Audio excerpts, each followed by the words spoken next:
Kindly subscribe to YouTube channel and follow on Facebook page at Dr. Zabby's Talk Show. I'm making this video to say that if I die this week by any way, shape, form, realm, or reality, if I die this week, the first person that should be looked at is my birth mother, Umay Kamara, Umay Juemin, however way she wants to call herself.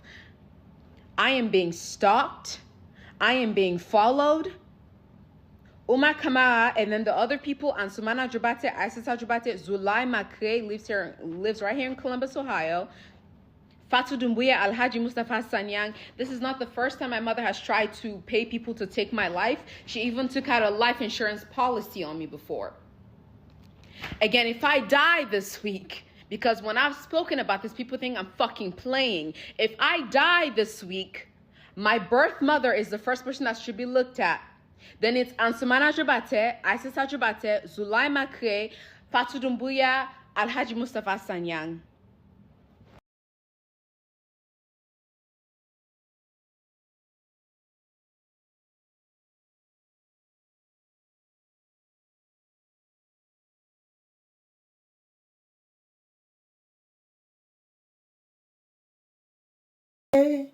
tó bá sì jẹ́ ìkà ó lè múra sí o ọ̀rọ̀ Olúwa ẹ̀dẹ̀ yé ẹ̀dẹ̀ lọ̀rọ̀ Olúwa. Mo kí gbogbo wa nílé lóko lẹ́yìn òdì, mo kí wá pé akú bójú ọjọ́ ṣe rí, mo kí ẹ̀yin ìyá, mo kí ẹ̀yin bàbá, mo kí ẹ̀gbọ́n, mo kí àbúrò, èmi mo yín olólùfẹ́ yín ààyè ọ̀pẹ̀ yọ̀ ṣe yẹ lọ́dọ̀ sí yín náà ní agbára lọ́wọ́ àṣẹ̀dá. Ayé ọpẹ́ àwọn yọ fún wa, lórí ọmọ, lórí ìdáwọ́lé wa, òun là yọ pé òun ló wọn máa yọ. Quick one ni mo ní ká ṣe lé, ẹ̀rí pórí ni mo bá wọlé. Ẹ̀mí o àdàbà mímọ́, Élì Élì Élì Élì Élì Élì. Ẹ̀mí o àdàbà mímọ́, níbo lójú rẹ̀ wá, kó wá fún wa lágbára. Àwọn ọ̀tá ti gbógun dé, a dẹ̀ ti borí wọn. Lágbára lọ́wọ́ Ọlọ́run, gẹ́gẹ́ bí mo ṣe máa ń sọ fún wa wípé ìgbà wo ni mi ò mọ, àkókò wo ni mi ò mọ, bọ́bọ́ mọ̀ wípé ọ̀tá ń gbógun ni. Ṣe rí wípé èmi gangan ló yẹ ká máa pè ní wòlíì. Mo mọ ipá máa débẹ̀ sẹ́ẹ̀, bọ́ ìgbà wo ni mi ò mọ̀, àkókò wo ni mi ò mọ̀, bọ́ ó dá mi lójú gbangba wípé ó ń ṣọmọ olókùú bẹ́ẹ̀ ni ọ̀n ní sí pẹ̀lú òkú ẹ̀. Ìyá mi, bá mi, ẹ̀gbọ́n mi àtàbúrò mi, èyí tí mo gbé wálé ní gẹ́gẹ́ bí mo ṣe máa ń sọ wípé àwọn èèyàn lè mí pè, àwọn èèyàn azin kéèyàn 200 kó gbọ́ nǹkan tí mò ń sọ, mo wà òkè bàjẹ́bàjẹ́ torí pé wọ́n máa ní àgbọ́yé. Ìgbà mi, ẹ̀gbọ́n mi àtàbúrò mi, now ìjà kọ́ ni mo bá wá tí mò ń sọ wípé ẹ̀mí àdàbà mímọ́, ibo ni ẹ̀mí wà, ibo lẹ̀mí ń gbé, ta ló ní ẹ̀mí, ibo ló sọ̀kalẹ̀ sí. Ẹmọ tí lè wò ní Dr. Zabby tún gbé jáde lọ́jọ́ tèmi, ayé ọpẹ́yẹ owó tún lè léyìí ẹgbà wá o tó wọnú ẹ̀mí ni. Oh my God, ẹ̀mí o àdàbà mímọ́, come closer, ẹ̀mí o àdàbà mímọ́. Òrùn tó wà lọ́dọ̀ wa lé ní ó ṣe kí ni, ó lẹ́tìkẹ́, ó kọjá bẹ́ẹ̀. Tó bá fọ bẹ́ẹ̀dì ẹ̀ kó kàn gbé bẹ́ẹ̀dì kó gbé síta, ó máa gbẹ within an hour. Now mo kí gbogbo ẹ̀yin tó bá jẹ́ nígbà àkọ́kọ́ tẹ́ ṣe darapọ̀ mọ́ wa lórí ìkànnì aláyọ̀ yìí. Àwọn nǹkan wo la wá sọ ń bì báyìí? Àwọn ọ̀rọ̀ kábìtì ọ̀rọ̀ kábìtì tó jẹ́ pé èwo ló jẹ́ wá lógún bẹ̀ gangan tí ìran Yorùbá gangan òun ló consign àwa o. Tí ò bá ti consign ìwọ carry go ọmọ, tètè carry go. Èyí tó kan àwa òun ni wípé gbogbo nǹkan tá bá sọ lọ, tẹ́ bá sọ bọ̀ lórí platform yìí, think Yorùbá first, ìjọmọ ènìyàn ronú wípé Ọlọ́run mo dúpẹ́ Yorùbá ni mí, ṣáwa ní oko ẹrú tàbí àti nínú oko ẹrú, báwo la ṣe débẹ̀, òkè àti wá mọ̀ ipa débẹ̀, àwọn nǹkan wo la lè ṣe. Ó pẹ̀lú nǹkan tí mo gbé wá lọ́jọ́ títí òní, kí ọ̀rọ̀ mi má bàa pọ̀ jù, kí àròyé mi má bàa pọ̀ jù, bọ̀ ìwọ tó o bá wò tán, tó o bá wo nǹkan tí mò ń sọ, tó o bá gbọ́ tán, mi ò ní jẹ́ kó pọ̀ jù, o ò ní mọ àlàyé. Àwọn nǹkan kan wà tó jẹ́ pé tán bá gbé fún ẹ, ọ̀n béèrè ánsà fún, because ó lè dàrú mọ́yàn lójú pé oh my god mi máa gbélé rí mo ìbáyàn kan sọ̀rọ̀ lẹ́nìí tá à ń sọ̀rọ̀ tó sẹ́ pé òun ò gbọ́ rí mo ní bẹ́ẹ̀ náà ní àìmọye nǹkan tèmi náà ò gbọ́ rí kò ń ṣe pé mi náà mọ̀ tán bó a máa ń learn lójoojúmọ́ ni bọ̀tà bá kọ́kọ́ sọ làákàyè wa kalẹ̀ tá a kọ́kọ́ gbé kalẹ̀ nígbè pé kí ni gan wọ́n fẹ́ dá wàhálà lẹ́ni wọ́n fẹ́ dájà lẹ́ni ṣé nǹkan tó kàn wá kù rèé ṣé kó ti máa yá sọ́tọ̀ kó ti máa yá ó lè wo nǹkan míì kó má rí nǹkan kan mú bẹ́ẹ̀ at that moment tó wo nǹkan yẹn tó wo program yẹn tó gbọ́rọ̀ yẹn ó lè jẹ́ ọjọ́ iwájú mo ní mo lè ti wá gbọ́ kíní èrè o kan tó fà á nìyẹn tó fi jẹ́ pé gbogbo fídíò kọ́ lèèyàn máa gbé sókè wípé jẹ́ ń gbé sókè kọ́kọ́ tiẹ̀ fúnra ẹni time náà bóyá ọ̀rọ̀ tó ń sọ ń bẹ̀ bóyá ó make sense tàbí kò make sense nínú nǹkan tí ò make sense máa ń wà ń bẹ̀ ń gbà mí. now ẹ jẹ́ ká sáré lọ wo àwọn videos yìí ẹ rí i pé mo sọ pé àwọn videos yìí yes tàbá wá wò wọ́n tán màá sáré wá sọ níwọ̀n bá làákàyè tèmi níbi tó yé mi sí màá sáré sọ sí God bless you ẹ máa bá mi ká lọ. Watch this video, my people. Don't be small thing. Just watch this video. Oh, go. For you guys the story how I met Chima, or how we met ourselves. Let's just put it that way. How we met ourselves. Okay. As I used to say, I'm tired of asking the question of my life. Now I want to do this video to tell you guys how I met my baby, my love, the love of my life, my sweetheart Chima. Yes. Okay, I used to feed birds. I noticed birds do come around me, different kind of birds. I've seen crone, I've seen the bluebird, I've seen owl, mention birds. I've seen many birds. If I go out, if I didn't see bird, I'll see their feather. Is either I see bird or I see the feather. Is either I see bird or I see the feather. So I was advised to start feeding them. I was advised to put millets in front of my doors, my window, so they'll come, eat and go. So there was a day, Chima came with them, which is my baby. My baby came along with them. She came, I noticed that the first day she came to eat. She came, she left. The third day, like second day, I noticed that she came to eat and go. So there was a day, like, I started seeing her sleeping in my compound. She started sleeping in my compound. So she came to eat one day. She came to eat at my window. Then the rain started falling. Heavy rain, serious rain. She could not fly out. She could not go back. She could not fly. So I opened the window for her to come inside so the rain will reduce. So when the rain reduced, when the rain stopped, I opened the window back for her to go outside. Then she went outside. The next day she came back again. She was just banging on my window, eating my window, flying on my window, knocking the window. So I opened the window for her to come inside. I was scared actually. But as I see, I don't see the way she really wants to come inside. She really wants to come inside. Then I opened the window for her to come inside again. Since then, Chima refused to go. Since then, she refused to go. She even laid eggs. She laid eggs inside my room, 4 eggs. Now the eggs are 4 now, 4 good eggs. I pray God keep the egg for me. I can't wait to have more babies. Chichi, kiss me.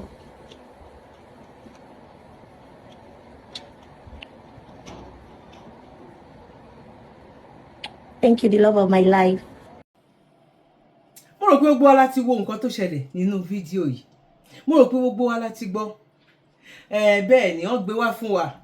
Wọ́n ní ó bá ẹyẹ sọ̀rọ̀, wọ́n ló ń command ẹyẹ. A rí lóríṣiríṣi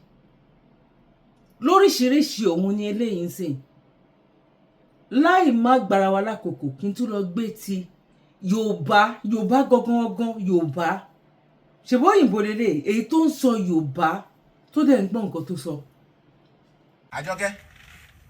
bàbá bí eré ojú kò jẹ́ sún sẹ́yìn lóko síbẹ̀.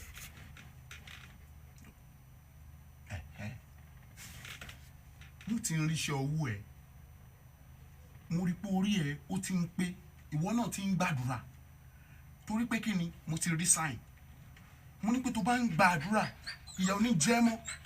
gbà tí wọn náà mú gàrí lọ́sàn yìí jẹ́ kó rí ẹ pé òun pariwo gbà tó mú gàrí lọ́sàn yìí tí wọn náà rí pé kí ni yóò bá mu kò bá mu mo rí pé ó rí ẹ pé ó gbàdúrà òun làwọn èèyàn ẹ̀ òun lólùfẹ́ ló fi ní pé Àjọkẹ́ ti gbàdúrà o àwọn lọ́lọ́run o àwọn gbọ́dọ̀ wá ṣiṣẹ́ tó lọ́run àwọn o lọ tẹ̀wó sí wa àwọn èèyàn tí gold àwọn èèyàn wé sí àwọn èèyàn ẹni yẹn wọ́n ní pé egele òsì wàhálà òsì gbogbo ẹ ti set mo gbọ́jà lọ ní mo lọ bẹ ra chicken rèé rice àti ọbẹ̀ pẹ̀lú milk fún wọn nìkan so kí mo wá fẹ́ ṣe é sìn mo fẹ́ sáré dé tàmú fẹ́ lọ tọ̀ tí bá dé a máa gbàdúrà kó tó jẹ má jẹ rẹnu ẹ̀ ń bẹ̀ o gorí àga ẹ̀ lọ́kọ̀ síbẹ̀ á sọ kalẹ̀ o mo ń bọ̀.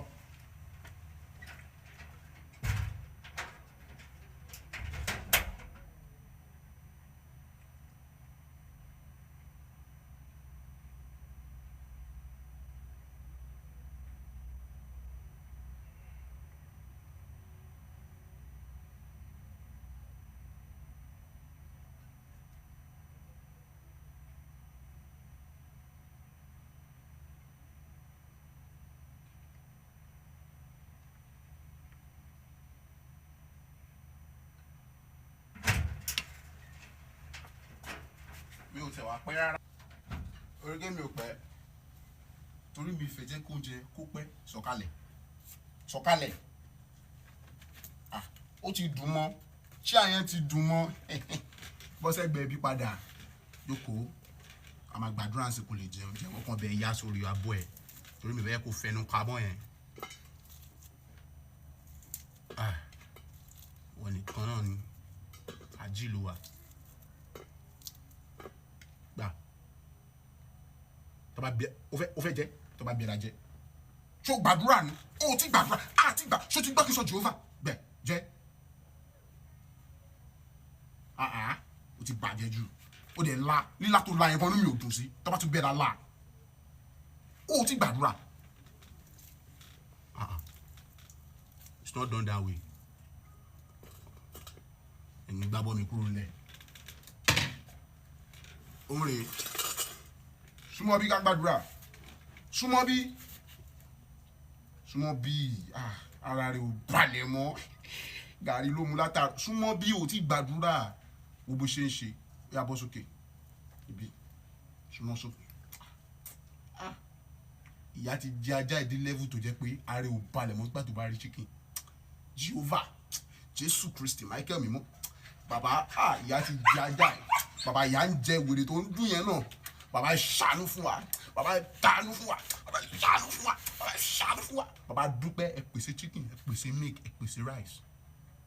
bàbá wa pèsè tì mí bàbá wa pèsè tì mí bàbá wa pèsè tì mí orúkọ Jésù Kristi Olúwa wa lọ́jọ́.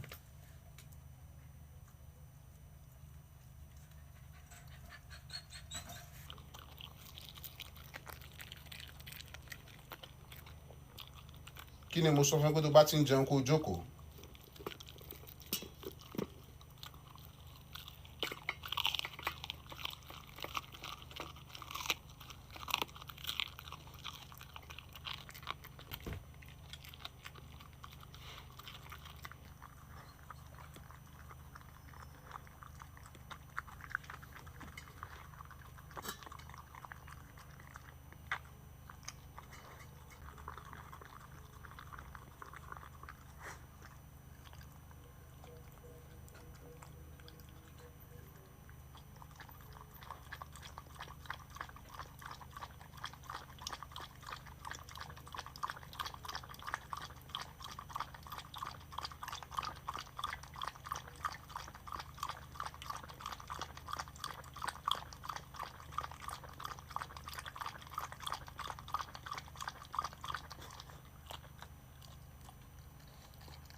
No,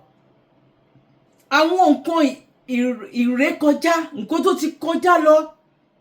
according to bá ṣe ń sọ pé wọ́n gbé wá sínú ìwé fún wa ni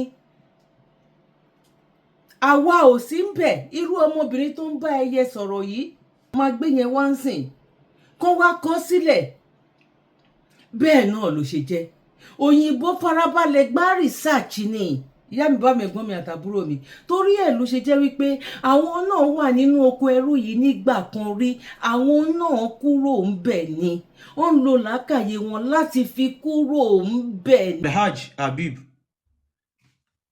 Alhaji Habib ṣe wà ń bẹ̀. Ó wà ń bíbá yìí ẹ̀ka sànjà rẹ̀.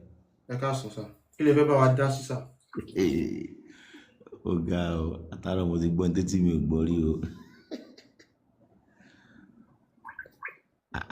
ilé afẹ́ bá wa dá sínú gbogbo nǹkan tẹ́ ti gbọ́ ń bẹ̀ ṣé nǹkan kan wà tí ẹ gbọ́ tó jẹ́ pé irọ́ ni a fi pa sà.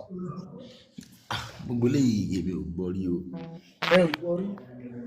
ṣé ẹ ti lọ sí hajj ṣé ẹ ti lọ sí hajj sà. mo ti lọ sí hajj jẹ máa ń lọ. ok ṣé ẹ mọ̀ pé nǹkan tẹ́ lọ ṣe hajj ẹ má bínú sà ṣé Muhammadu ni ó mú wá ni àbí wọ́n ti ń ṣe tẹ́lẹ̀ sà. bá a ṣe báyé bá nìyẹn. bẹ́ẹ̀ ṣe now kí ẹ̀sìn Islam wá tó bẹ̀rẹ̀ tó jẹ́ pé wọ́n ti ń ṣe nǹkan yẹn tẹ́lẹ̀ sẹ́yìn ò wá rí wípé idolatry tí wọ́n ti ń ṣe tẹ́lẹ̀ náà ni ẹ̀ ń bá wọn ṣe. ṣé wọ́n ti ń ṣe tẹ́lẹ̀ ni. sẹ́yìn ò mọ̀ ni. ilé lágbára ó o. dà pé hajj wọ́n ti scam yín gan nìyẹn ok ǹjẹ́ ẹ mọ̀ pé bá ṣe ṣe ẹ̀sìn Islam ǹjẹ́ mọ̀ pé tún máa jóná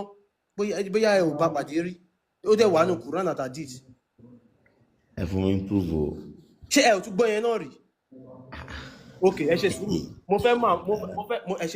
àwọn nǹkan tí ẹ kò rí. ǹjẹ́ ẹ mọ̀ pé Muhammadu ó jalè ó jẹ́ wà nù Quran àti Hadith. no nǹkan tá à ń sọ mo mọ̀ pé ẹ lè ra yẹra bí tẹ wà yẹn mo mọ̀ pé ẹ ò gbọ́ rí but nǹkan tẹ́ ẹ gbọ́ rí àwa máa sọ fún yín. ẹlẹ́ẹ̀kẹrin ǹjẹ́ mọ̀ pé Muhammadu gan wọn ò rán sí wa ǹjẹ́ mọ̀ pé Islam tẹ́ ń ṣe yẹn ǹjẹ́ mọ̀ pé kò kàn wá rárá ǹjẹ́ mọ̀ pé wọ́n kàn fẹ́ wá ń ṣùtà ni. lọ́nà o. ok ìyẹn kò rí bẹ́ẹ̀ àbí. no mo ní mo mí gbé lọ́nà wo. alright ẹ jẹ́ ká ṣe báyìí. ibi tẹ́ wà yẹn ariwo wà ń bẹ̀ mo rí pé nínú mosque lẹ wà ṣé ká máa bá a lọ bẹ́ẹ̀. kódà mo kí mo tẹ́lẹ̀ kan ni mo kàn ń tẹ fóònù mo bá rí gbogbo ilé mo fẹ́. ok ó dáa náà ibi tẹ́ wà yẹn gan da ṣẹ́yìn ni mọ́mù àbí mọ́mù àbí kò sí mọ́mù bẹ́ẹ̀. ara èmi kọ́ confirm mo kàn sáré kí ọ̀hún. àbá ní kí mọ́mù náà wá pẹ̀lú yín ṣé ẹ mọ kéwú ṣe lè ka kéwú tá a bá gbé jáde. èmi mọ kéwú rẹ pẹ̀lú ẹ o. nǹkan tí mò ń sọ gangan nǹkan tí mò ń sọ gangan nìyẹn torí irú yín báyìí sìn àwọn kan wà tó yẹ kẹ́ ẹ mọ̀ táwọn àáfà àwọn tó ń fàyè sínú Islam yẹn wọ́n mọ̀ nǹkan tó ń ṣe irọ́ lásán ni now ká ní ẹ ṣe wá àáfà kan náà tí ó mọ kéwú ẹ ṣe wá tira so that tá a bá ṣe ń gbé àwọn àyà yẹn wá tá a bá ṣe ń ní kàn ká wọn tó bá ń tu so ẹ̀yin náà lè máa gbọ́ a máa gbé síbẹ̀ ń Gẹ̀ẹ́sì náà ẹ̀yin náà máa rí ìfọmọ ẹ̀yìn èdè Gẹ̀ẹ́sì. actually ibi tí mo wà ọ̀dọ̀ Haúsá ló pọ̀ nbẹ̀ so ọ̀dọ̀ Haúsá mo wà. ilẹ̀ Haúsá lẹ wà ní. ọ̀dọ̀ Haúsá mo wà due to the business I do. ìmáàmù àdúgbò yẹn nílẹ̀ Haúsá. ara o ẹ má jẹ́ káwọn awúsọ ṣe ń sùta o ẹja bá jí sọ̀rọ̀ irun tẹ́ lọ kí gan àṣà àwọn sábíà ni a máa gbé yín débẹ̀ ẹ̀jọ̀. èyí ò lè lè. ms bàbá ẹ kú ètò ẹ ò mo fẹ́ fún bàbá lésì lẹ́ẹ̀kan bẹ̀t àmọ́ bí wọ́n ṣe já mi bọ́ mo dẹ̀ pariwo kọ́rọ̀ yẹn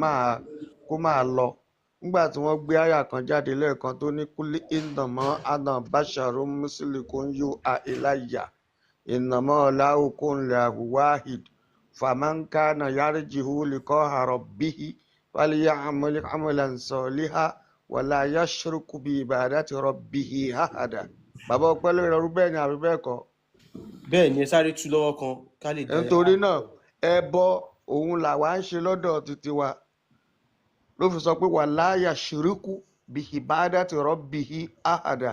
ẹbọ ni wọ́n ń ṣe nílẹ̀ yìí Káàárọ̀ Oòjíire. èsì tí mo fẹ́ fún wọn lẹ́ẹ̀kan ni pé ní ayé àtijọ́ àwọn bàbá wa tí wọ́n bá ti. ẹ ṣá ṣe sùúrù ẹ ti sọ tí mi ṣe sọ̀rọ̀ so àwọn bàbá wa tó bá ti dá ifá sọ pé kí wọ́n rúbọ kọ́ ṣètùtù ṣáwọn bàbá wa yẹn ṣáwọn gbédè mọ́ ni ẹbọ làwa ń ṣe nílẹ̀ Káàárọ̀ Oòjíire bó ṣe jẹ́ òun nìyẹn sà. all right ẹ ṣe gan so hajj ṣe wà níbẹ̀. yeah of course. ṣebí ẹ lè ka Gẹ̀ẹ́sì náà tá a bá gbé sí. of course. all right ẹ ṣe reason ni pé a máa jẹ́ kẹ́ mọ̀ pé ẹ̀tàn lásán ni Islam and wọ́n dẹ̀ ní motive tí wọ́n fi gbé wá get so and we have to liberate our people tó bá yẹ pé ilẹ̀ Haúsá lẹ wà mo dẹ̀ pé iná máa ti rí bí wọ́n ṣe ń ṣe nílẹ̀ Haúsá ẹ ti máa rí bọ́n ṣe ń pààyàn nítorí Allah ẹ jọ̀ọ́ sà ẹ má bínú nítorí Ọlọ́run káàtẹ̀ tó ka kínní bí wọ́n ṣe ń pààyàn nítorí àlá yẹn tó dẹ̀ ń lẹ́yàn lóko bọ́n ṣe pa Deborah téèyàn máa náà ṣe Islam mọ́ tó máa ní kán lọ pa lójú tí bẹ́ẹ̀ ṣe jẹ́ ọmọ Yorùbá sẹ́yìn ò rí ní rí pé something is wrong.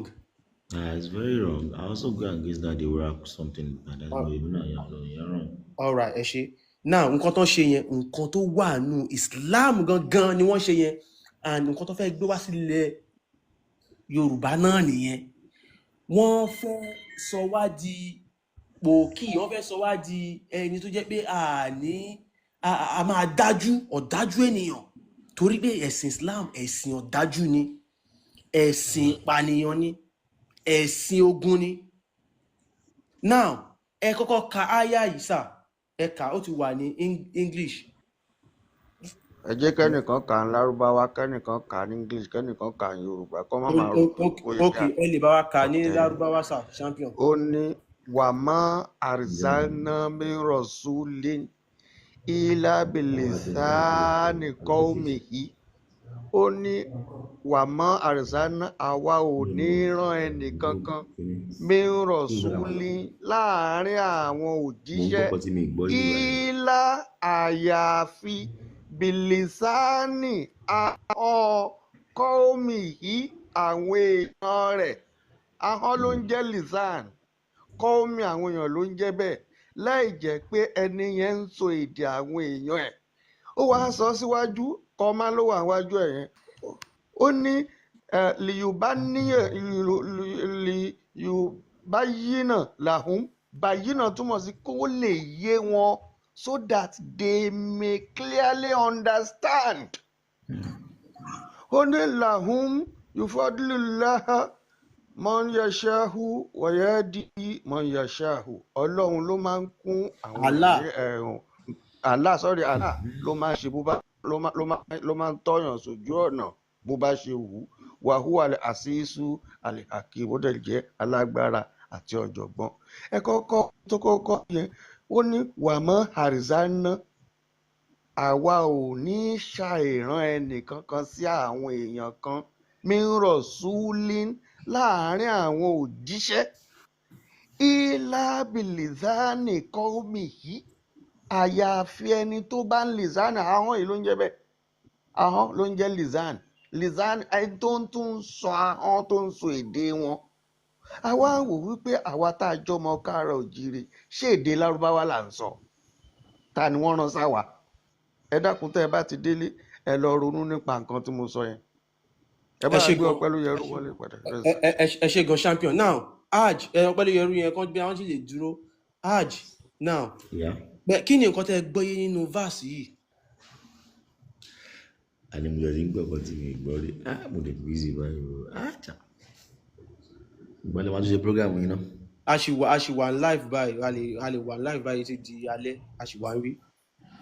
tí bá ti ṣe ẹ̀kọ́ tí mo ṣe tán sí máa jọ ìyẹn jọ. So kò sí wàhálà tẹ́ bá ti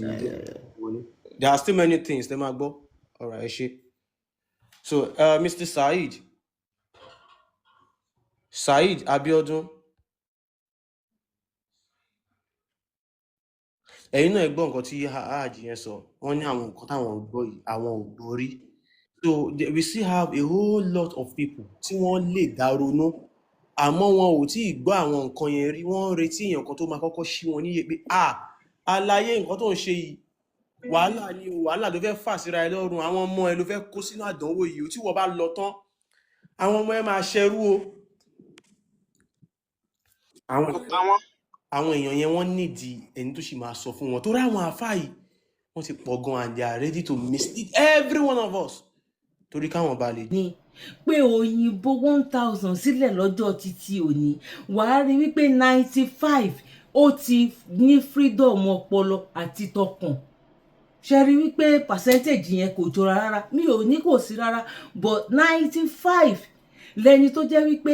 òun ti ń ro orí ẹ̀ láti fi ṣe nǹkan kò wo nǹkan tí ìwé sọ mọ́ bá dẹ̀ ṣe lè bọ́ nínú oko ọrú nìyẹn bá ṣe lè ṣe think Yorùbá first nìyẹn bóun wá ṣe lè kó nìyẹn bọ́rọ̀ wá ṣe lè jọra nìyẹn ìyá mi bá mi gbọ́n mi ẹ̀ta búrò mi kò ń ṣe pé ìjà rárá ọ̀rọ̀ ìjákọ́lélẹ̀ bọ̀ ọ̀rọ̀ ìtúsílẹ̀ ni ọdún 10 sẹ́yìn mi ò mọ̀ pé mo bára mi nírú ipò yìí ọdún 5 sẹ́yìn gan mi ò mọ̀ pé mo bára mi nínú ipò bí ìtì ẹ̀ mọ̀ bí mo ṣe gan mi ì mọ̀ bó ṣe jẹ́ bí òun ṣe wípé Elédùmarè òun ló sọ pé òun dé mo dẹ̀ ti pé lọ́dọ̀ Ọlọ́run pé kò sí èèyàn kan tó lè fọwọ́ sọ̀yà fún mi pé èmi ni mo wá ṣe wàásù kan fún èmi ni mo ní kó wá ṣe no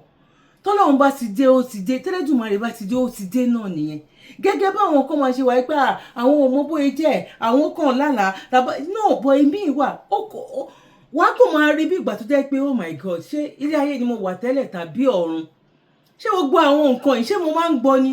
because o máa ń gbọ́ o ò gbé sí làákàyè torí wọ́n ti sọ wípé má ronú jù sí i ìyá mi bá mi ẹ̀gbọ́n mi àtàbúrò mi a lè sọ tán ní èní ẹ jẹ́ kí n sáré lọ gbé ti ẹlòmíì wá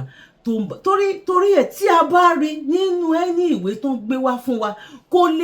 ní máa jọ wá lójú máa fẹ́ jẹ́ kí ẹ jẹ́ ká farabalẹ̀ gbọ́ tí ọmọbìnrin yìí English ló sọ ń bẹ̀ oh my god thank you social media thank you YouTube thank you Facebook thank you social media nǹkan tó ń jẹ́ ìran social media thank you torí wípé ní ayé ìgbà kan wà àráyè àyẹ̀wò lóní láti gba research láti kàwé láti ṣe máa sọ pé no bọ ayẹyẹ ti wà ń sìn tó bá wà ní toilet tó lè gba research bó ń ṣe bẹ̀ lọ́wọ́ rẹ̀ fọwọ́ kan máa gba research bó wà níbi iṣẹ́ ò lè máa gba research ìṣọ́ ojú oorun gan kúkú ojú oorun sìn ká máa rán research ń jẹ́ pé a fẹ́ mọ nǹkan báyìí ìyá mi bá mi ẹ̀gbọ́n mi àtàbúrò mi this is about think Yoruba first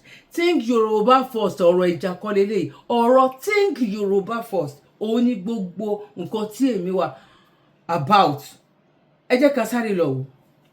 I came across a raw and surreal video from rural India. A large bonfire lit for a traditional event, and then a man who herds goats begins to walk his flock around the fire. Once, twice, thrice. And then he steps away. But the goats keep going. Round and round they go. No leader, no destination. Just movement for the sake of movement, blindly following the one ahead. And suddenly, it's not just a circle. It's a cycle, a vicious, self-perpetuating loop. It reminded me of what we often see around us. In religion, in politics, in society. So many follow without question, without clarity, without understanding the true intent of the one they're following. Not because they believe, but because they're conditioned. Because stepping out of the circle takes courage. The fire in the middle may be real or imagined, but the fear, the motion, the blind, it's all too real. Ask yourself, are you thinking or are you following? Are you chasing purpose or are you circling the flame? If this made you pause, subscribe, share it to someone who needs to hear this. Give yourself some time to think about this and don't... Gbogbo alasiri, ọ̀rọ̀ ìjà kan lélẹ̀ ìyá mi bá mi ẹ̀gbọ́n mi àtàbúrò mi níbi tí ọ̀rọ̀ dé yìí akákan mọ́wọ́ ọ̀tún yàtọ̀ sí ọwọ́ òsì ni ká mọ́wọ́ ọ̀tún yàtọ̀ sí ọwọ́ òsì ni kò jù bẹ́ẹ̀ lọ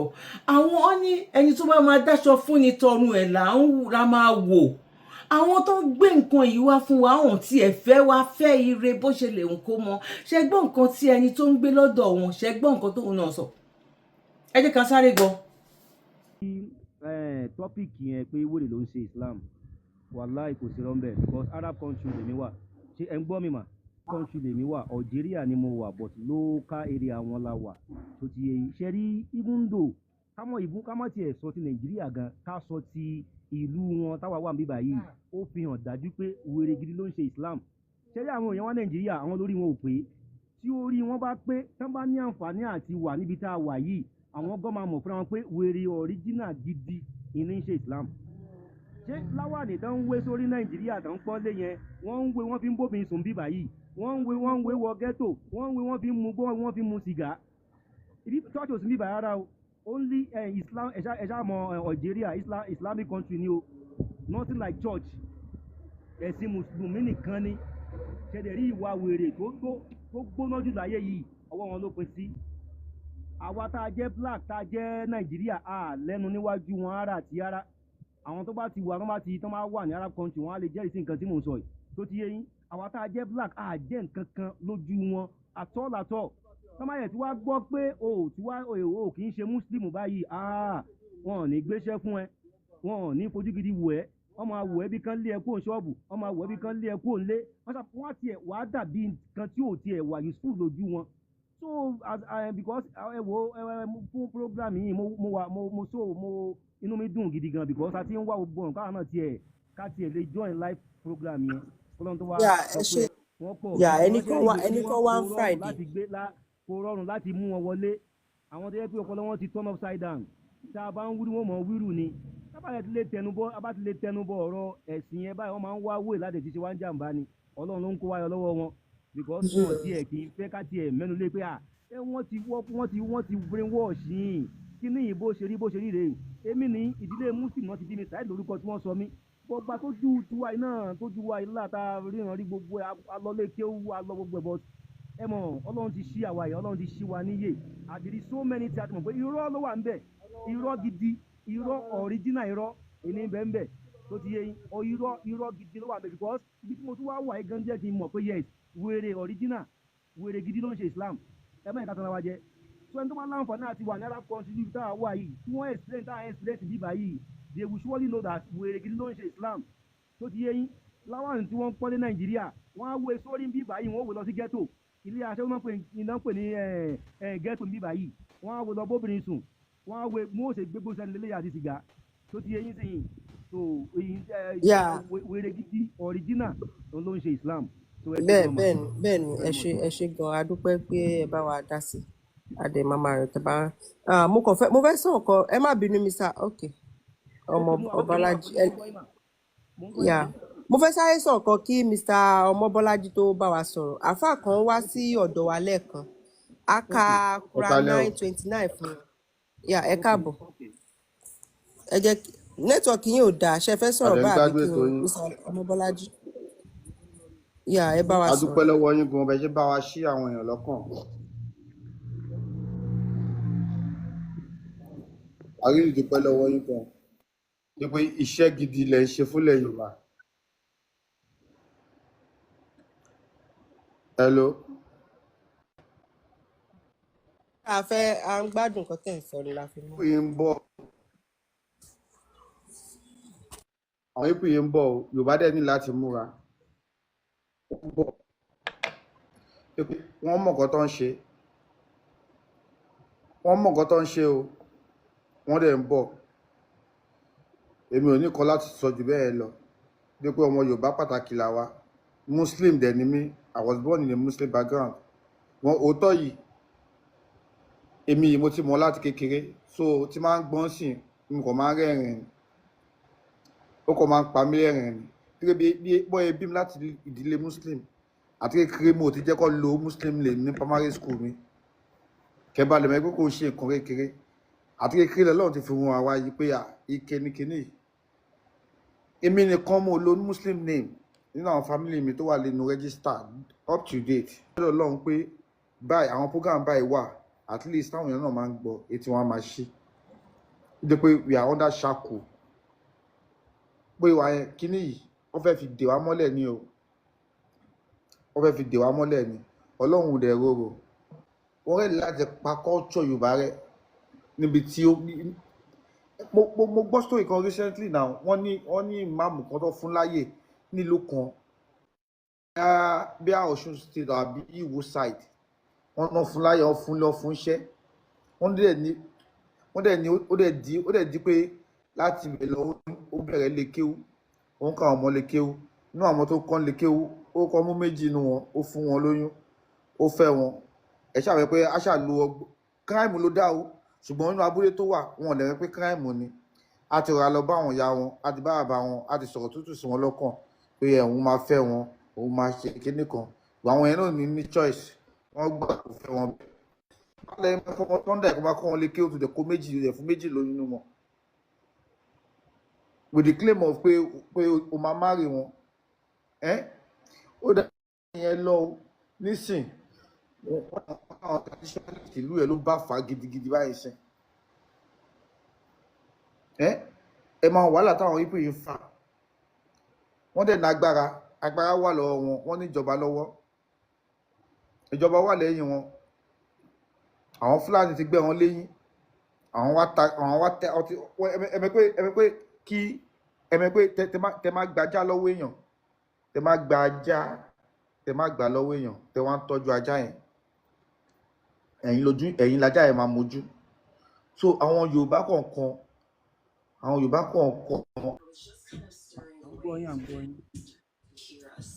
òjò rọ̀ bí báyìí ni ṣé àwọn ibu yìí wọ́n ń bọ̀ o wọ́n ti fẹ́ wa wọ́n ti ṣe everything Ìlọrin sìn ẹsẹ̀ wọn ti múlẹ̀ ńlọrin ṣe wọ́n ti claim Ìlọrin wọn ò tẹ̀ fi bò mọ́ sìn tó bá ti ṣe program wọn sìn wọ́n ti change Ìlọrin kúrò ní Ìlọrin Àfọ̀n wọ́n ti sọ di Ìlọrin Alimi nísìnyí wọ́n ti wá ń jáde ẹsẹ̀ wọn ti múlẹ̀ wọ́n ti sọ pé Ìlọrin Fúlàní ló ní Ìlọrin wọ́n ti sọ ua tẹ́lẹ̀ wọ́n máa ń bò ní wọ́n lè sọ ìgbọ́n nísìnyí wọ́n ti ń là mọ́lẹ̀ díẹ̀díẹ̀ Fúlàní ló ní ṣebí Islam lẹ ní Ìlọrin jẹ́ èwo tún ní Fúlàní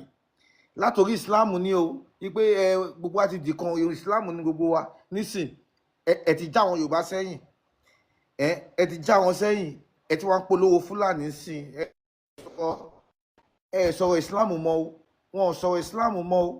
ọ̀rọ̀ Fúlàní lọ́wọ́ polówó sìn Durban wọ́n ní kọ́ṣọ̀ Fúlàní ní kọ́ṣọ̀ wa ni ẹ pé wọ́n gbọ́n ẹ̀dẹ̀ ní kí Yorùbá má ṣe kọ́ṣọ̀ ẹni kọ́ má ṣe kọ́ṣọ̀ ìgbé kọ́ṣọ̀ àwọn àṣà bàbá wọn tó ti lọ ni tí ò dá mọ́ ẹni kí Yorùbá má ṣe kọ́ṣọ̀ pé àṣà bàbá wọn ni pé ó ti lọ kò dá mọ́ nísìn ẹ̀yin wá ní Durban kọ́ṣọ̀ títí yín ni Fúlàní kọ́ṣọ̀ ẹ̀yin náà ń gbé lárugẹ so ẹ̀yin mẹ́pẹ́ yẹ kọ́ gbé kọ́ṣọ̀ lárugẹ ẹ̀yin kọ́ṣọ̀ tiwa so tọ́ ẹbí kọ́ṣọ̀ tiwa ti parẹ́ sìn bọ́ ẹ máa bẹ̀rẹ̀ Fúlàní kọ́ṣọ̀ nìyẹn o tẹ́lẹ̀ ń pariwo pé Ìlọrin ìlú ìsìlámù ni ó yá ṣé kò ti di ìlú kọ́ṣọ̀ sìn ó yá ẹ jẹ́ káwọn ṣẹ́rí àwọn leaders wa ló lè gbà wá ìjà yìí ó ti kúrò ní ìjà individual agenda yìí kò ń ṣe agenda èèyàn kan ọ̀rọ̀ yìí kò ń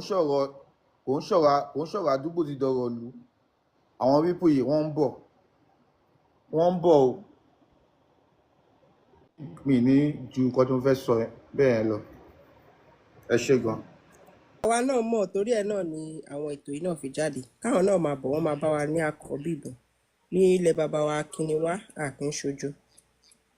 Akínniran àwọn bàbá wa so Elédùmarè á ṣàánú fún àwọn tí ó ṣì wà ní ẹ̀sìn. Mo kàn fẹ́ sáré sọ kọ̀kọ̀ ẹ rí i pé àwọn akíkanjú wa gan ní ìgbà yẹn tí wọ́n rí mú they were able to capture them or they were able to conquer them torí pé wọ́n ti kọ́kọ́ wọ̀ wọ́n sínú ẹ̀sìn ẹ̀sìn yẹn máa gba gbogbo nǹkan tó ní á rẹ́ńdà ẹ̀ useless á kọ́kọ́ fà ẹ̀ mójú fà ẹ̀ mọ́ra á wá padà ṣe kíní yẹn fún un so gbogbo ẹ̀ náà dẹ̀ ni àwọn èèyàn tí ó ń gbọ́ wa gbogbo ẹ̀ náà ti ń gbọ́ so nǹkan tí a dẹ̀ fẹ́ kí àwọn èèyàn wa náà máa ṣe bí ó ti ṣe ń yé ìwọ jẹ́ kó yé neighbor ẹ̀ bó ti ṣe ń yé neighbor ẹ̀ kí neighbor ẹ̀ náà jẹ́ kó yé neighbor ẹ̀ kí neighbor ẹ̀ jẹ́ kó yé neighbor ẹ̀ tá bá ti ń jẹ́ kó yéra wa tá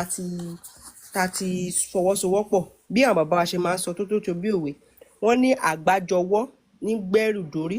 ìkáwọ́ kan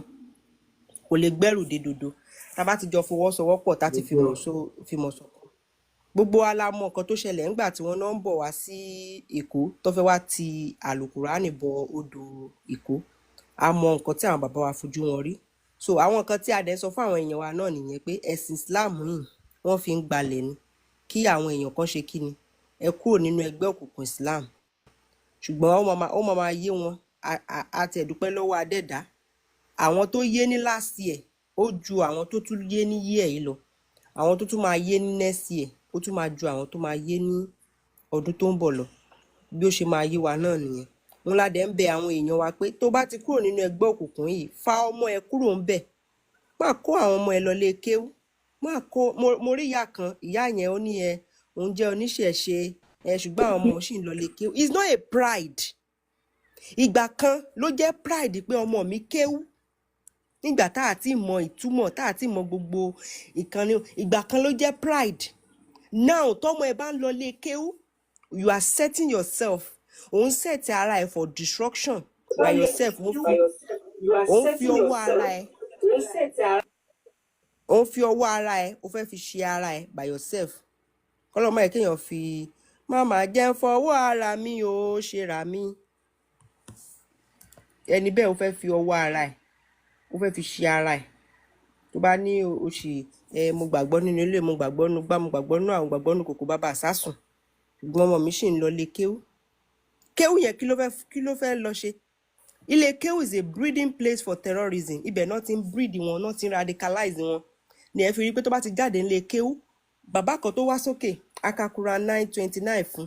ó dẹ̀ rí yẹn gẹ́gẹ́ bí nǹkan tó dáa pé ṣebí Allah ní ká máa jà sójú ọ̀nà òun ṣé rí i pé wọ́n ti radicalize brain ẹ̀ kò mọ ọwọ́ ọ̀tún yàtọ̀ sísì mọ́ àwọn èèyàn wa wọn ò mọ nǹkan tó dáa yàtọ̀ sí nǹkan tí ò dáa mọ́ wọn ò mọ nǹkan burúkú yàtọ̀ sí nǹkan ibi mọ́ imagine that so adéda tó dá ẹ ó ní kó lọ máa jà ó dá ẹ kó lè máa jà ẹlòmíì ti gbà pé lórí ilẹ̀ alàyè yìí nǹkan táwọn wá ṣe ni pé káwọn jà sójú ọ̀nà Allah nǹkan but it's not their blame nítorí pé nǹkan tí wọ́n gbọ́njú mọ̀ ni ṣé mo pé nílé ayé àwọn bàbá àti ìyá wa àwọn ló máa kọ́ wa wípé omi gbígbóná kò dáa má fọwọ́ kan ó máa jó omi petrol máa mú ó máa pa ẹ́ ní kékeré tá àti mọ̀ kankan so brain àwọn ọmọ nǹkan tó bá ti ń feed ẹ̀ nǹkan tó ti feed brain àwọn ọmọ yẹn òun ló padà ń resort tá à ń rí ní gbogbo àdúgbò tá à ń rí lè ní so for us to stop that as an individual person táwọn àáfàá bá tẹ̀ ṣe kan rí ikú sí tán ṣe ni pé Allah làwọn fẹ́ bá kú ẹ jẹ́ káwa náà do our own part by removing our own children from ilé kéwú ìwọ tó bá ní ẹ̀gbọ́n tó ṣe ń gbọ́ ètò wa tọ́mọ ẹ̀ sì wà ń lé kéwú kẹ́ mọ̀ wípé you are set ọmọ yẹn later future destruction lẹ́ ń set ẹ̀ fún yẹn ẹ jẹ́ a mọ̀ pé kò easy it's not an easy task láti bá àwọn tí ọpọlọ wọn ti lọ nínú ẹ̀sìn bọ̀ ẹ má jẹ́ ká relent let's keep on torí ìgbà táwọn náà fi gba àwọn baba ńlá wa náà lọ́wọ́ wa àwọn náà wọn ò sùn wọn o so káwa náà ká má sùn ká má ṣe kíni ká má o kí a ṣe kíni kí a bá máa ká máa bá wọn sọ constantly Ọlọ́run á jẹ́ kó wọlé sí wọn létí. Ọlọ́run kó jọ kó bá wa yí àwọn pípò yìí lọ́kàn padà because ṣe rí àwa táwọn bíbá yìí àwọn pípò yìí èyí tí wọ́n ti kó sí wọn ní ẹ̀mí ó ní agbára gan-an wọn ò bẹ̀rù láti pa wọn ò bẹ̀rù láti pa àyàn nítorí ẹ̀sìn wọn yẹn torí pé nǹkan ti kó sí wọn ní ọpọlọ láti kékeré ni nǹkan yẹn dẹ̀ ń já ràn lórí wọn gidi gan níbí ìbàdí tó bá ń kírun lọ́wọ́ máa kírun pẹ̀lú idà pẹ̀lú ọ̀bẹ so wọ́n ṣe ń kírun lọ́wọ́ yẹn tí anything bá happen báyìí wọn ò fear láti pa anybody tó ti yé yín sí yìí so àwọn tó dẹ̀ jẹ́ mùsùlùmù ẹgbẹ́ wọn náà tó jẹ́ àwọn haúsá tó wà ń bíbà yìí the same character the same behaviour the same thing òun ni wọ́n ń ṣe so àwa ń bíbà yìí tí a bá fi lè mú anything tó yàtọ̀ sí ìwà wọn báyìí wàláhì tàlá àwọn tó ń tì ní problem yìí bó dẹ̀ ṣe rí nàìjíríà náà dẹ̀ nìyẹn ṣẹ́rí ìtẹ́mi kan rí bẹ́ẹ̀ ni pé ṣẹ́rí rọra tó yẹ pé àwa náà kéwú láti mi mọ bí mo yẹ fẹ́ sọ bàá náà kéwú but ìwọ̀nba kéwú tí mo tiẹ̀ ké yẹn ó tiẹ̀ tún ká èmi lára ìkọ̀ mo kàn wọ́n pé mo kàn waste gbogbo ìgbà tí mo fi ń kéwú yẹn ni because níṣe tí ọlọ́run ti wá ṣí àwa náà tó ti ṣí wa níyè tí ojú wa ti là àwa rí wípé nonsense ni gbogbo àwọn nǹkan yẹn so àwa tá a jẹ́ Yorùbá la gbọ́dọ̀ múra dáadáa tí a bá múra àwọn pípù yìí wọn ò ní àǹfààní kan tí wọ́n fẹ́ ṣe fúnlẹ̀ Yorùbá bí kí wọ́n gba ilẹ̀ wa lọ ṣẹ́rí pọ́ìntì yẹn ni ká jẹ́ kí àwọn èèyàn wa kọ́ wọn understand pé wọ́n fẹ́ gbalẹ̀ wa ni wọn ò ní kókó àǹfààní kankan tí wọ́n fẹ́ ṣe fún wa nílẹ̀ Yorùbá ara àti ara gbogbo ète wọn àti gbalẹ̀ àti mú wa lẹ́rú because níbi ìbàyí gan tá a wà wọ́n máa ń mú black lẹ́rú ni wọ́n á gbéṣẹ́ fún wa wọn ò ní fẹ́ sanwó fún wa wọ́n á gbéṣẹ́ fún wa wọn ò ní fẹ́ fún wa lówó tá máa tún wá fún wa lówó wọn ò tún ní fún wa lówó tó yẹ kí wọ́n fún wa gangan lẹ́yìn àtọ̀wọ́ báyìí pé àyẹ̀wò outside country ẹ bá ti jẹ́ pé ilẹ̀ Arab lèyẹn wà báyìí wàláì problem burúkú ni o Ọlọ́run bá ń gbọ́ wọn ò ní ẹ̀mí Ọlọ́run kankan nínú bí wọ́n ṣe ròyìn àná bí wọ́n yẹn gẹ́lẹ́ ní gbogbo wọn ṣe rí the same thing the same heart tí Muhammad yẹn ní òun náà ní gbogbo àwọn ọmọlẹ́yìn ẹ̀ ní pátápátá kò sí yàtọ̀ tẹ́ ẹ bá rí wọn bí báyìí tí wọ́n á wérí wọn kódà ẹ wò báyìí pé èèyàn Ọlọ́run làwọn eléyìí tó bá tó àsìkò àti lọ kírun ìrun aago 2 báyìí gbogbo wọn máa tilẹ̀kùn ṣọ́ọ̀pù wọn ni táago 4 náà wọ́n á tilẹ̀kùn ṣọ́ọ̀pù wọn ni títí tí máa dá ẹgbẹ́ ẹ̀ máa dá tó ti èyí sí ẹ wàá wò báyìí pé àwọn lè máa mọ Ọlọ́run gan irọ́ ni o wọn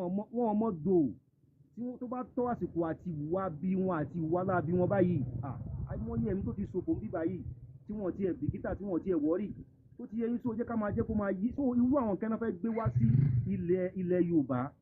so jẹ́ kó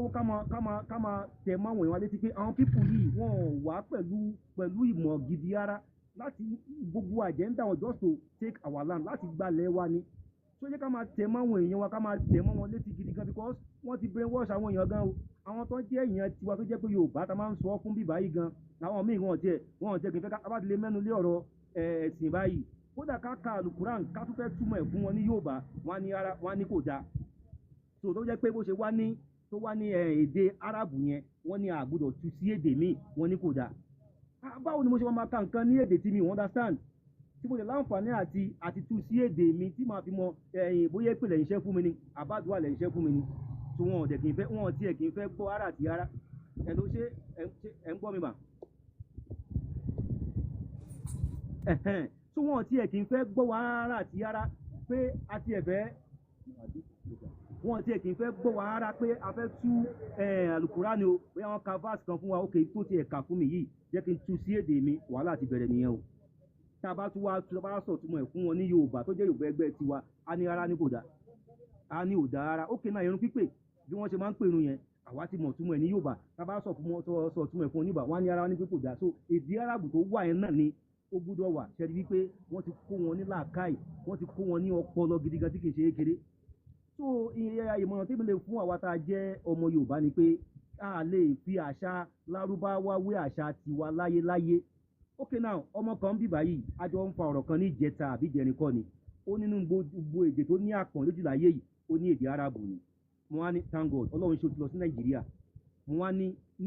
níwọ̀nba ọdún bíi maybe like 7 years lọ́dọ̀ Nàìjíríà òyà wọ́n ní kó máa sọ ìṣe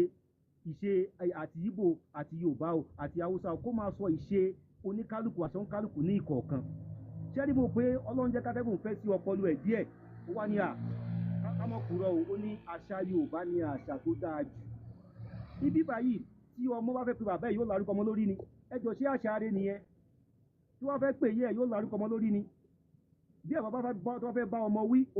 òkò náà máa mú wọ́n ní èèwọ̀ ní kẹ́ ẹ̀ mọ́ fi ẹgbà bọ́mọ wí wọ́n mú òkò wọ́n mọ lẹ òkò mọ́mọ ni wọ́n bá ọmọ wí nìyẹn o wọ́n ní kò dáa ká máa fi ẹgbà bá ọmọ wí bàbá ó mú òkò yóò mọ lẹ̀ mọ́mọ ọmọ náà ó mú òkò yóò mọ lẹ̀ mọ́ bàbá irú ẹ̀sìn yàtàràdà wá nìyẹn irú àṣà wo nìyẹn ṣé ìlànà máa gbé wọlé Yorùbá níbi tí ọmọ ti ń bọ̀wọ̀ fún bàbá ó ní bọ́mọbìnrin ṣe ń kí àwọn òbí ẹ̀ ó ní bọ́mọkùnrin ṣe ń kí àwọn òbí ẹ̀ kò sí ẹnu ẹ̀ nínú àṣà àti ìṣe Lárúbáwá so wọ́n fẹ́ gbalẹ̀ wa wọ́n fẹ́ kó orí wa sínú ṣágo so àwa ni ká mọ́ gbà àwa táwọn bíbá yìí ojú wá rí a lot a rí wọn gidigidi gan ṣe tó ti yẹ yín ẹni tó bá mọ̀ jẹ́rí ìwà wọn ò yàtọ̀ sí tẹranko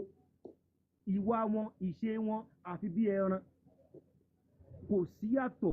yàtọ̀ wàrà so nǹkan yẹn kọ́ la máa wá gbà láàyè nílẹ̀ Yorùbá but àwọn bàbá wa àwọn tí wọ́n ti brainwash tó ti pẹ́nu ẹ̀sìn tó ti jẹ́ kí gbogbo ọpọlọ gbogbo iye wọn gbogbo ẹ̀ inú ẹ̀ ló wà so àwọn yẹn ló wá kù kọ́lọ́mbà wa wọnú wọn kí iye wọn ṣí ká mọ̀ pé ẹ̀sìn yìí wọ́n fi ń gbalẹ̀ ni èmi ò rí àǹfààní kankan bẹ́ẹ̀ o mi ò rí àǹfààní kankan tó wà ń bẹ̀ kò sí àǹfààní kankan bẹ́ẹ̀ ara àti ara because ibi tí mo tún wá wà ìlú tí mo tún wá wọ̀ yìí kódà kí n tó join program yìí kí n tẹ̀ tó máa gbọ́ ètò yìí ni mo ti rí pé ẹ̀sìn Islam kì í ṣe ẹ̀sìn àlàáfíà ara àti ara kì í ṣe ẹ̀sìn àlàáfíà bó ti wù ú mọ́ tó ti yẹ̀yìn tó bá pẹ́ ẹ̀sìn àlàáfíà bá ní irú àtà wà ní ìlú ìsìn á rí wípé ẹ̀sìn yìí o ẹ̀sìn àlàáfíà ni o àlàáfíà kan ò sí ń bẹ o àpásọ̀ pé ẹbí àwọn tí wá ṣe ń ṣe Nàìjíríà tó jẹ́ pé ìlú wọn làwọn àtàwọn àmì ìbàyẹ̀gẹ́ kò sí àlàáfíà kankan kò sí ń bẹ tó ti yẹ̀yìn tó bóyá jẹ́ nìyẹn mọ́.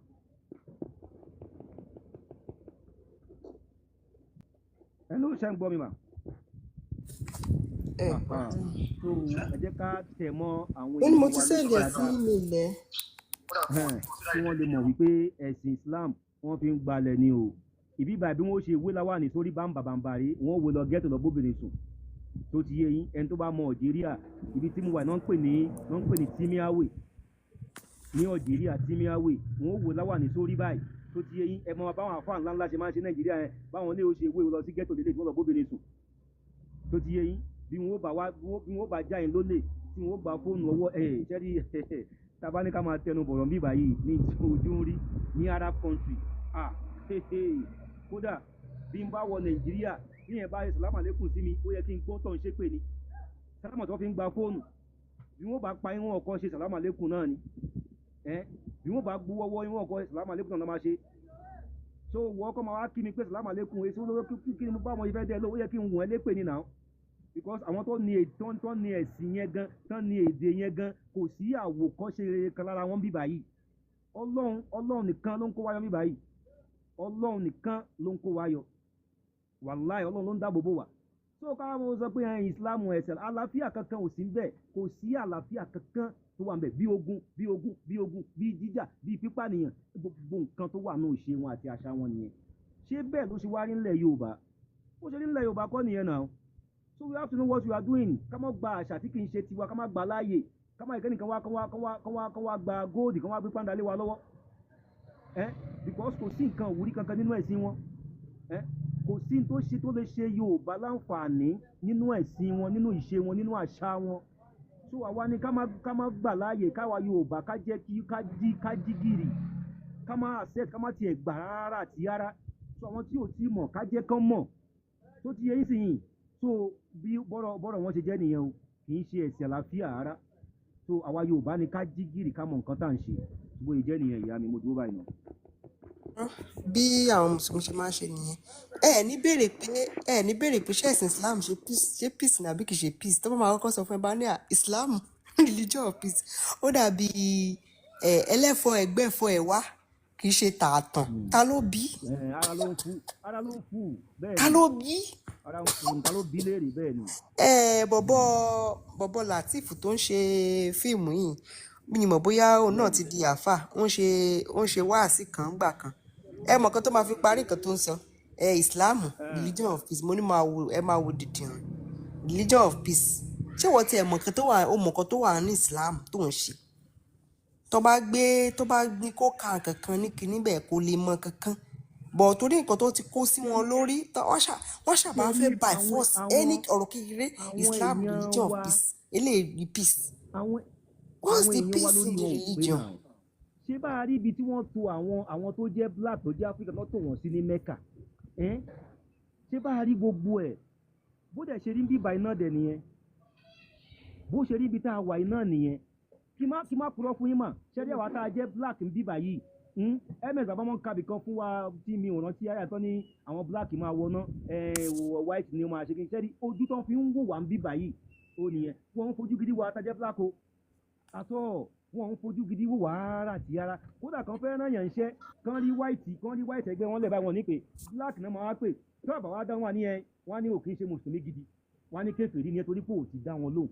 ẹ má ti wá rí ẹ pé o ti ń kírun tí wọn náà ń bá wọn larí mọ́lẹ̀ báyìí ọlọ́wọ́n ọba o kódà o ti di ọ̀rẹ́ wọn tán yẹn kò tún wá tán síbẹ̀ o ìyẹn ò ní ká má ṣe é níbi o kẹ́ ẹ máa wo nǹkan mọ́ṣáláṣí tí wọ́n ti ń kírun black ò lè bá wọn kírun bẹ́ẹ̀ o black ò lè bá wọn ibi tẹ́mi wà yìí o black ò lè bá wọn kírun bẹ̀ ibi tí black ti ń kírun ọ̀tọ̀ ni ẹ̀ wá ń sọ pé ọmọ ọ̀yá o ṣé tí wọ́n ń pè ní ẹ̀sẹ̀ láfíà nìyẹn níbo ni ọmọ ọ̀yá ti wá wà ní ẹ̀sìn bẹ́yẹn níbo lọmọ ọ̀yá níbo lọ́wọ́ mo ní muslim ni mí mo wá fẹ́ lọ kírun pẹ̀lú àwọn ọmọ ọ̀yá mi tó jẹ́ white kọ́ wá lé mi jáde sọmọ ọ̀yá nìyẹn nú ẹ̀sìn ìyẹn ò kì í ṣe ọmọ ọ̀yá náà ìyẹn ò kì í ṣe ọmọ ọ̀yá ibi táwọn haúsá ti ń kírun lè ráwọn white arab kan kírun bẹ̀ tó ti yẹ wọn ò ní bá wọn kírun wọn máa ń hùwà bíi I don't know ni mo ìfẹ́ sọ máa ń hùwà bí ìgbà tí yẹ pé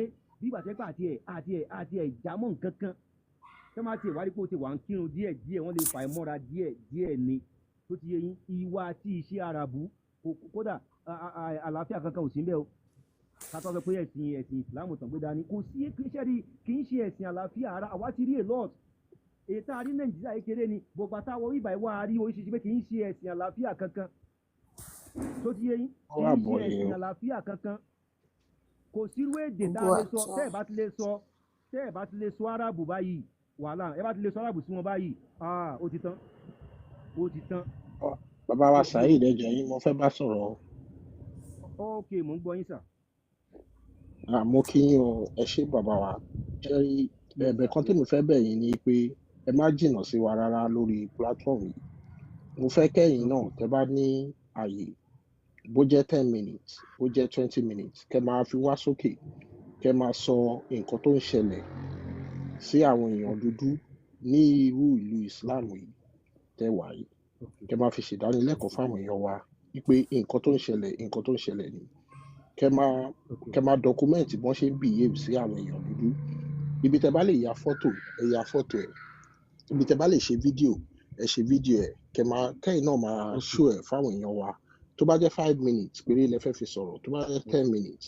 so that àwọn èèyàn wa náà máa mọ̀ wípé nǹkan níbí kò ń ṣe nǹkan tá à ń sọ lórí, nǹkan tó ń ṣẹlẹ̀ tí ẹ̀yin náà dẹ̀ ń fi evidence ẹ̀ hàn wọ́n,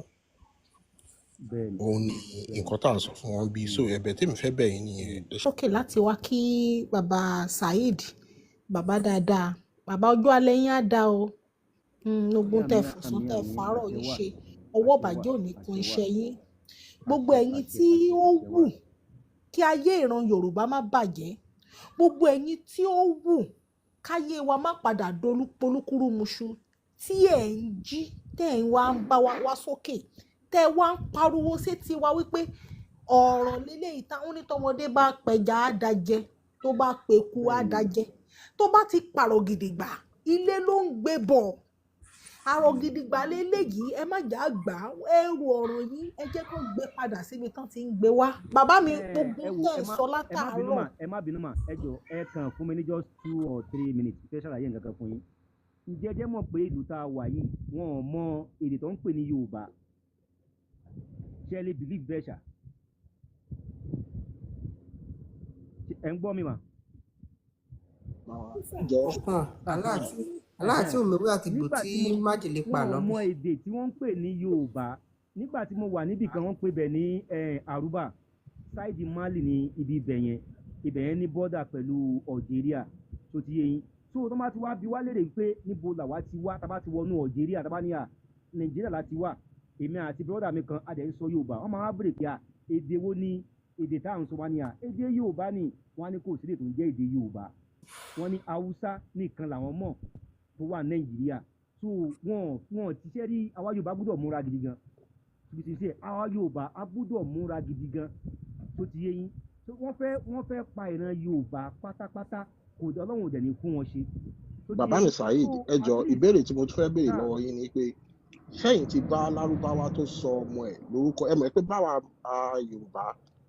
tá ti gba ẹ̀sìn bá ṣe máa ń sọra wa lórúkọ àwọn Lárúbáwá yẹn, bí irú, ẹ má bínú bàbá mi, irú orúkọ yín báyìí Saheed nǹkan kan yẹn, ǹjẹ́ ti bá Lárúbáwá kankan pàdé ní ìlú tẹwà yẹn tó sọ ọmọ tiẹ̀ ní bóyá Ọlá àbí Adé àbí Fẹ́mi àbí Báyọ̀? Ṣé tiẹ̀ ti bá wọn pàdé rárá? Ṣẹ́rí mo tiẹ̀ ṣe mistake gan ni, Saheed mo fẹ́ change ẹ̀, mi tiẹ̀ wíìn ẹ rí i pé Saheed Abíọ́dún ni, Abíọ́dún yẹn gangan mo fẹ́ máa lò, mi tiẹ̀ fẹ́ lo Saheed yẹn gan mọ́. Níwọ̀nba ìgbà tèmi ti wà nílẹ̀ tí mo ti lò nílẹ̀ Arábù o, èmi ò tí ì rí kí Àràbù kankan sọ ọmọ ẹ̀ ní Kúnlé àbí Dayọ̀ àbí orúkọ Yorùbá kankan, èmi ò tí ì bá pàdé rí o. Kò dẹ̀ lè ṣẹlẹ̀, ẹ mọ̀jẹ̀ á tanra wa jẹ, kò lè ṣẹlẹ̀. Àràbù kankan, even though tí a bá tún wá sọ orúkọ tiwa fún wọn ní tó jẹ́ orúkọ Yorùbá, wọn ò tún wá ní pé wọ́n wá orúkọ míì fún wa ní èdè Àràbù tiwọn, tí èbá ti sọ orúkọ Muslim tó jọmọ́ orúkọ tí wọ́n lè pè tí wọ́n mọ̀ tó ti yé yín, wọn àwọn náà máa ẹ̀ṣẹ̀ wá fún yín ní orúkọ míì. Ok, ọ̀rẹ́ mi ń bíbá yìí sìn, ó ń jẹ́ Kọ́lá, à ń pè ní JK Julius, nígbà tí wọ́n máa fún lórúkọ wọ́n fún ní Yunus, wọ́n làwọn ò lè pè Kọ́lá, a tún ní JK, wọ́n làwọn ò lè pè JK, wọ́n ṣe wá fún ní Yunusa, wọ́n ṣe wá fún ní Yunus tó ti yé yín sìn. So wọn ò lè pe orúkọ tó jẹ mọ́ orúkọ Yorùbá, wọn ò tiẹ̀ lè ẹ́bà sọ ọmọ wọn lórúkọ Yorùbá láyéláyé. Àwa la ṣe àtojúbọ̀, àwa la ṣe àyọjúràn sí àṣà aláṣà tó ti yé yín sìn. So èmi ò tí ì rírí o, bí Àràbù kan wá sọ ọmọ ẹ̀ ní orúkọ Yorùbá, èmi ò rírí o, ikú ṣẹlẹ̀ rí o, èmi ò rírí ara o. Ẹ ṣeun bàbá mi. Mo rò pé a ti gbọ́ nǹkan tí ẹni tó ń gbé lákàtà wọn tó ń gbé lọ́dọ̀ wọn, ẹ gbọ́ nǹkan tí ó sọ, ẹ gbọ́ nǹkan tóun náà sọ jáde lẹ́nu. Ọ̀rọ̀ pọ̀, àkókò ni ò sí, kí fídíò yìí kó má bàa gùn jù, ẹ jẹ́ kí n dá dúró báyìí, a tún máa tẹ̀síwájú. Ẹ̀yin tí ẹ bá like irun kan bá ẹ bá wa fílẹ̀ nínú comment, ẹ bá wa máa fi comment sílẹ̀, ẹ bá wa máa like ètò wa, ẹ bá wa máa tarí ẹ̀ síwájú so that anytime tó bá ń ṣe program tó bá jẹ́ pé ẹ ti subscribe ẹ lè má jẹ́ ní àkọ́kọ́ láti rí notification. Ẹ má gbàgbé láti bá wa like, ẹ má gbàgbé láti bá wa fi comment yín náà sílẹ̀. God bless you. Bẹ́ẹ̀ ṣe ń kí mi pé mo kú ètò. Èmi náà ń kí yín pé akówójẹ ọjọ́ ṣe rí. Ire o, ire gbàǹgbà, ire gidigba, ire. Think Yoruba first. God bless you. One love. Bye for now.